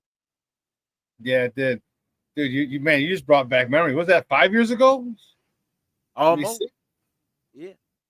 The Bulls were literally the best record in the Eastern Conference near the All-Star break. I remember. Yes. I went to the game. I was at the game when DeRozan told Pat Bev he was too small, and Kobe White lit the Timberwolves up in the second half alongside a young Anthony Edwards, who in his second year was talking a lot of trash to Zach LaVine. And I was like, you know what? Remember telling my friend, I said, Anthony Edwards going to be a dude to watch in the next couple of years. And we saw a few years later, he had Minnesota in the Western Conference Finals. He did. Man, so I like Billy. All right. I like the development on a lot of players. Obviously, the biggest faux pas to this point is Patrick Williams. But Kobe White has developed. You've seen Io develop. You've seen the younger guys, Julian Phillips develop. Even Dalen Terry. I'm not putting Dalen Terry in the All-Star game. I'm saying that dude contributes. He'll hit a three. He'll run up and down the court with a little short shorts and block a shot or two, play some defense, and contributing a lot more than he was doing before. Because before, Dalen Terry wasn't doing nothing. I was like, come on, man. Like, literally, Papa, like you can't, get a hand in the passing lane, block, box somebody out, get a rebound. He was doing nothing. And now he gets some meaningful minutes. That's development. So I give that to Billy. That's why I like Billy, because I like his development. And he does work well with young players. Hell, look at him in Florida. All right, those are young players, young guys out of high school. So that's why I think that he might. That's why I think this Bulls team, because they're still so young, I think they might have a shot to get to number 6 or number 7, get out of the play-in and into the playoffs. Eliminated probably the first round, but that's just a step forward in my opinion. I mean, it's getting out of the play-in is a step forward. And if that happens, it is. It would be a huge step forward, but I just don't know where it comes from if you're going to keep the majority of this roster intact. Like, you got to go outside and make some moves. You have to, because there's going to be a lot more trades. You're already seeing a ton of trades going on right now in the East, and these teams are getting better. And, like, you look at a team like Charlotte, right? Mm-hmm. I know people like to trash LaMelo Ball and stuff like that, but you want to know the biggest issue that Charlotte has had over the last couple of years for those who actually watch NBA League Pass and games every night like I do? They can't stay healthy. If that team was able to stay healthy and they got a couple veterans in the mix, right, and they played defense under second-year head coach Charles Lee with the wings that they have in the fold, they could be a team that easily surpassed the Bulls. And see, this the thing, the Bulls, like, they don't really have a true star. Mm-hmm. Like, it's not too many guys I could just look at in the Bulls lineup outside of Kobe and be like, you know what? He going to get 20 every night. He going to get 25 every night. He capable of getting 30 tonight. It's not too many of those guys. But, like, when I look at Atlanta, I know Trey can do that. I know Jalen Johnson is capable of doing that when he's got it going. And I sure as hell know Kristaps Porzingis can. When I look at Orlando, I see Desmond Bain. I see Paolo Banchero. I see Franz Wagner. The pick that the Magic got in that Vucevic deal. And boy, did they cash in on that. But you don't see that with, I mean, we know Kobe can get 25, 30. Right. And but I'm saying outside of him, I don't really see that. Like Montes Buzelis is gonna have to take a grand leap for this team to be a top 6 team as they're currently constructed. He's gonna have to. So Josh Giddey's not gonna drop you 30 on a night, but his stat line is gonna be packed. And that alone, I mean, that alone counts for points. You drop in double-digit assists. That's just as good as you scoring as yourself. No doubt. And Modest, the mentality that he has makes it difficult for me to believe that he's not going to take a step forward. The mentality that he has, or the fact that he's from here, has been part of the struggle as a Bulls fan, seeing what it's about, and now has something to do with it. I mean, we just talked about it. He's been in the weight room. He knows he's skinny. He knows he's got to gain some weight. He knows, and he's there. He's there. He's yes, coach, no coach, yes, sir, no, sir, and doing what you want. And I think so now you got, and he can drop. We saw him drop 30, and this was as a rookie. No doubt. I think with that, again, I think with those guys, so you got Kobe and you got him. And I mean, once Zach LaVine gone, our star, the last star was gone, for all intents and purposes, until Kobe kind of developed into a star. I would call him definitely not a superstar, but he's like on the lower tier of stars. All right, if you want he's a fringe all-star. To me, Kobe White is like the Eastern Conference version of what CJ McCollum was during his early days in Portland. Okay. That's what he is. Like Okay. the NBA is so good, in my opinion. I know it's a lot of people who's like, well, it's not like the 90s or whatever like that, but like the NBA is so damn good now. On any given night, you probably could get beat by a guy that you'd be like, damn, I ain't even know he was like that for real. But if you watch him on a nightly basis, no, he like that. He just play on a team that's not good enough for him to be widely recognized. Like I said, Kobe White, it's not even a guarantee he gonna be here. Because like, are you gonna pay him? Because if you're not gonna pay Kobe White, right, you gotta flip him for something. You have to. These teams, like this second apron in the NBA is affecting a lot of teams in their ability to build sustainable squads for the next 5-7 years. That's why it's always funny when you see this dynasty talk. Because it's like, whoa, hold on. Like, y'all do realize Oklahoma City at some point is going to have to pay Chet Holmgren. They're going to have to pay Jalen Williams. You do understand that in the summer of 2027, Shai Gilgeous-Alexander is a free agent. You think if they let that go past a couple years, that they're going to be like, oh, guaranteed we got him? No. You can't be like that. And Shai's not going to sign anything at this time. So, like, when it comes to Chicago and the Bulls, like Montes Buzelis, he has so much pressure on him, too. And that's something I think the fan base has to understand. Like, you banking on a 20-year-old really being that face of your franchise because you have no other true face? Like, where's the veteran that he can learn from to grow into that role? These guys need time to grow. Like, Montes Buzelis, in order for them to get to where they got to go, he's going to take a significant leap. Josh Giddey is. Like, the difference between the Bulls versus a team like the Pacers, they play the same style of basketball, right? I see Bulls fans saying all the time, why can't we get there like them? Indiana play defense. Yeah. Indiana got a coach in Rick Carlisle that know how to make adjustments. And as much as I like Billy Donovan, I respect his work as a head coach. Dating back to his days in college, one of the top head coaches in the SEC of all of college basketball. But that's something that he struggled with immensely since he's been a head coach in the NBA. And that goes back to his days with Oklahoma City. Okay. Well, I'm just hoping, and I agree with you. I think if we had a veteran here for Matas, that'd be a big help. Yeah, what about, okay, Cornelia says I'm higher on Giddey than Matas. I'm not. I'm not either. I'm not gonna go that far. No. Yeah, Matas, and it's no disrespect to Giddey. They're both up here. I mean, they're on equal thing to me because on equal planes to me because Giddey does it more so across the board, rebounding, assists. Modest will light you up in multiple ways, 3-level score, and he can lock up too. He can defend, and he's not afraid to go with guys. Like that's one. Not at all. Not at all. One game I appreciated from Modest his rookie year was when Phoenix was in town. It was a Saturday afternoon game, and if you watch the NBA, you know how hard it is for guys to get up on afternoon games, especially weekend afternoon games. And he was taking it to Durant. And Durant looked like he was kind of flustered a little bit by that, but midway through the game, he's like, okay, you're going to do that, then I'm going to attack you on this other end too. But it was just good to see that from a rookie because most rookies, when they see a star lined up beside them, they not just going to go at them like that. But like you said, that's a testament to how he's built. And that's that Chicago grit, bro. Player. Yeah. I mean, Chicago grit. Yeah, people don't know this, but like he played with Mac Irvin Fire, so he got around in the hoop scene before he went.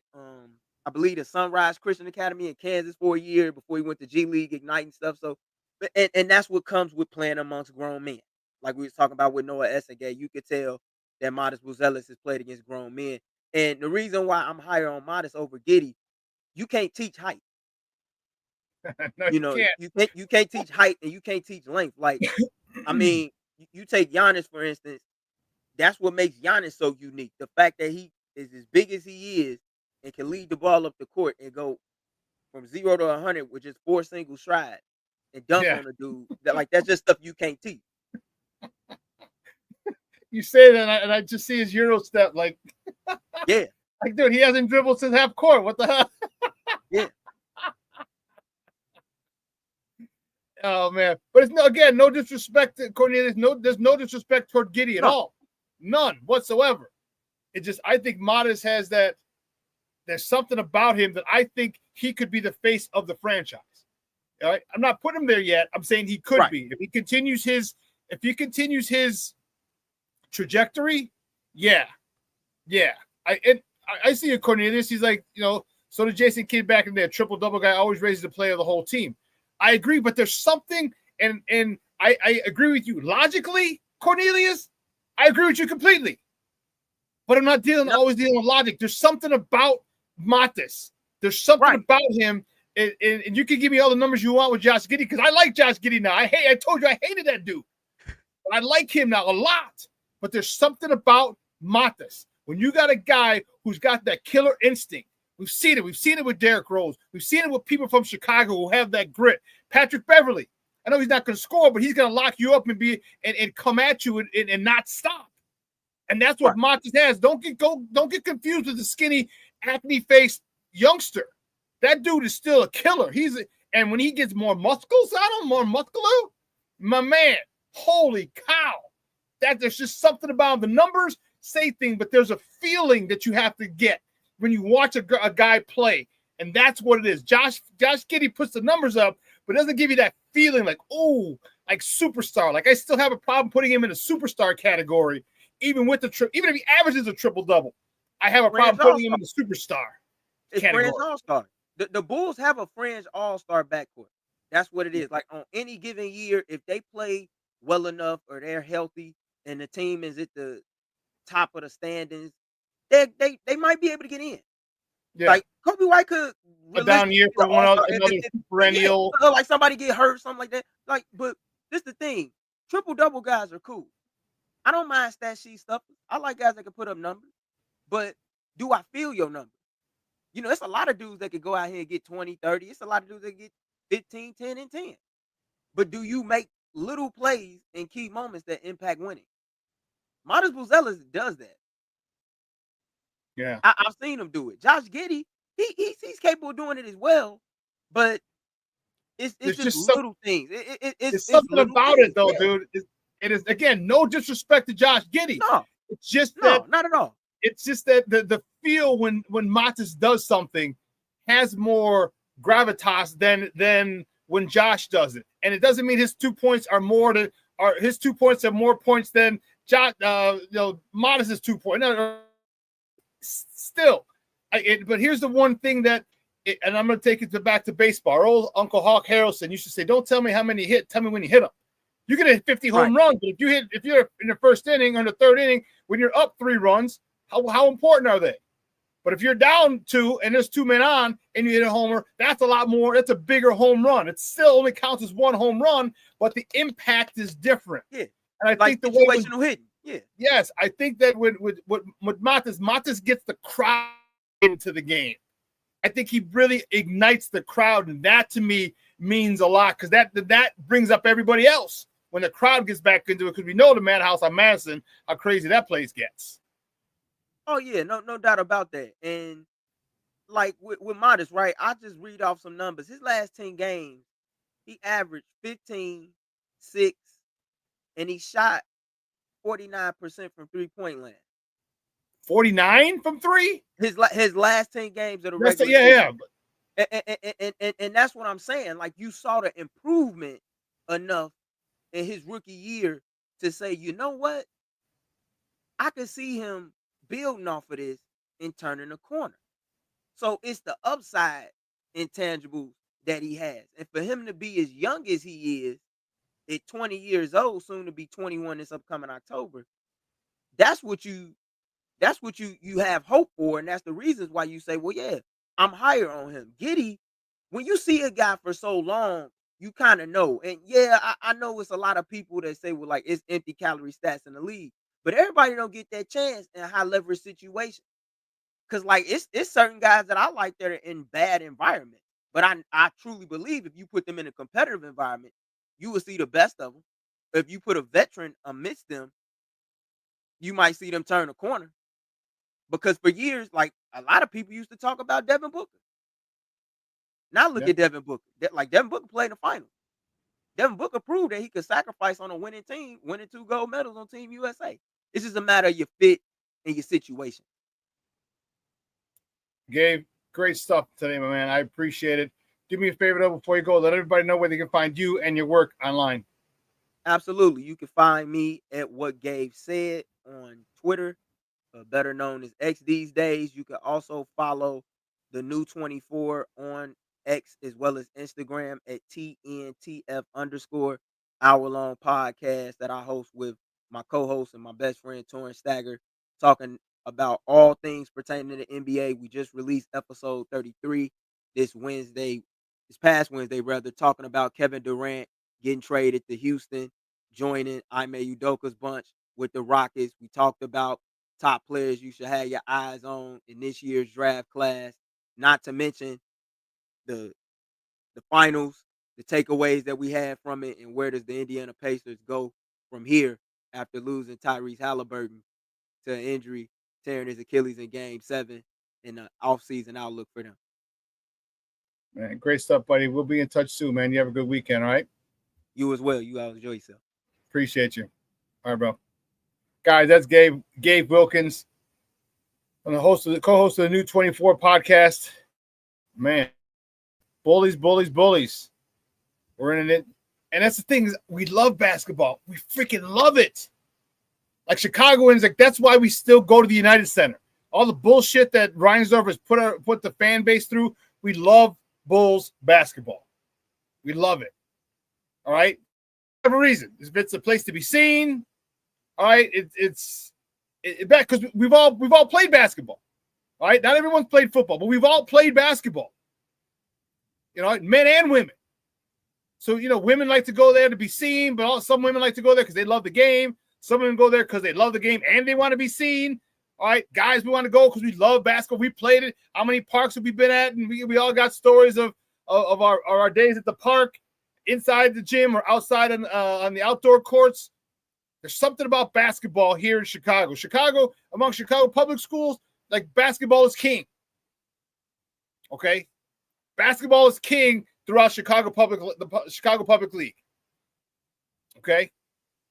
So we all love it. We love it. And that's why we continue to fill up the United Center. You give us a little bit of hope, and we're there. Because look at all the people from Chicago we put into the league. There's so many people that we put into the league that some people don't even know about. Like, how many knew Taylor? Not everybody knew Taylor Horton Tucker was from Chicago. All right, there's a lot of other guys who were just role players, weren't big names, who are in the league. Chicago's, man, Shorty, hell yeah, I lived on the basketball court from 14 to 25. Man, I remember nights at McKinley Park, when on 39th and Western, next to the pool. Man, there was one night I remember specifically, about 2:30 in the morning. The cops drove by every 20 minutes, half hour, just drove by, make sure nothing was going on. All right, there was just, the whole court was packed with people. I got next. We got next. Who's next? Who got next? Who got next? We ran about, the team that I had, we ran about 6-7 games in a row. And teams were building other teams competing. After we beat them, they're like forming all-star teams. After like the 6th or 7th game, we were just tired. And we got beat. We all got stories about that. And that's the thing, is we all played basketball. And to have them, we want a team that represents the grit, the blue-collar nature, the hard work, and the never-give-up attitude that we had. And we love our Bulls. We do. We just know that the owner doesn't love us back. That's for damn sure. Owner does not love us back. That's for damn sure. So, man, my Bullies, it's frustrating because I would love to see them get into the playoffs, bypass the play-in, and get in the first round. Even if you lose in the first round, maybe you get into the Eastern Conference semifinals. But, man, that's why me and Gabe were a little on opposite sides of the fence, because I think that's our ceiling, the Eastern Conference semis.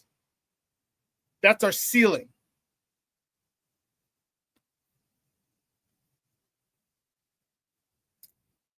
I hope that they come out and they play together.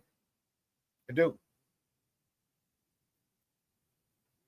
Well, listen, 2 hours is coming and gone. We're going to cut it a little short this morning. Man, I want to thank Gabe for coming on, talking hoops with me. I know, man, and I want to thank you guys. This chat was lit. As always, you guys are just on point. I love it, man. Mr. Shorty's in the house. King Booker World, my man Junior.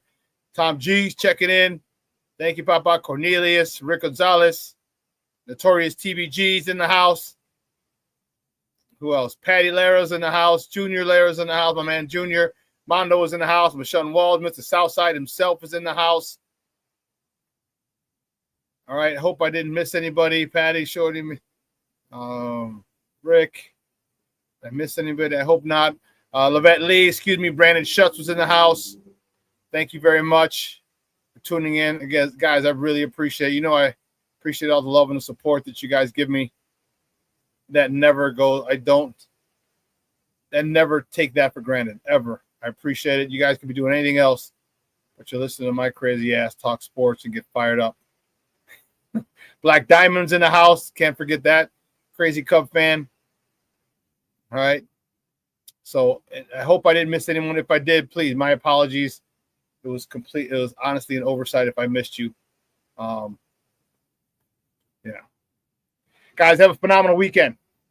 All right. Weather in the Chicagoland area is going to be dope. Hey, Shorty, are you still in the area? Are you still, or did you go back? All right. Let me know if you're still here. And if you are, how long you're going to be here. You know what I tell you, folks? Let your loved ones know you love them, because tomorrow's promised to no one. Make plans. All right. The weather's going to be beautiful. We're dipping into the low 80s now, or the high 80s, excuse me. All right, from the mid 90s, we're dipping into the high 80s, so it's gonna be a little cooler. Oh, you're home now, okay.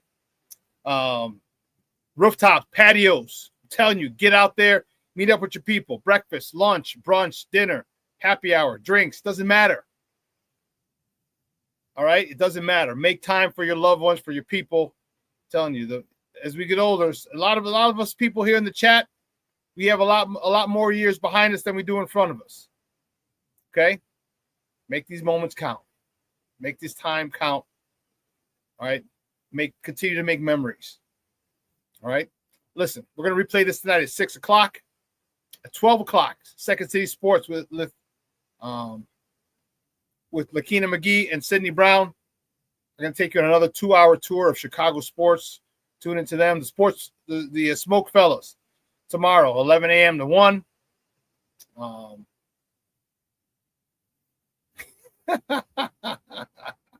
King Booker Will said, I'm going to go open up a hydrant. You're going to go open up the pump. You got a key? You got a key? Or you just got a wrench? Oh, man. That's crazy. But anyway, folks, have a phenomenal time. I'm telling you, make some memories, man. Make some memories. Rick, you're damn right. FGB. FGB. Got to talk to my guy. I got a t-shirt. I got some swag coming out. Yes. King Booker World said, hey, I got a wrench and a 2x4. Okay. Mr. Shorty, FGB and FCM. That's Chicago Media for F Chicago Media, for those of you who are not sure what that means. So, guys, I will see you on Monday. All right, you have a phenomenal weekend. From everyone here at Sports Zone Chicago, I'm your boy, the Superback, Shawn Sierra. I am out.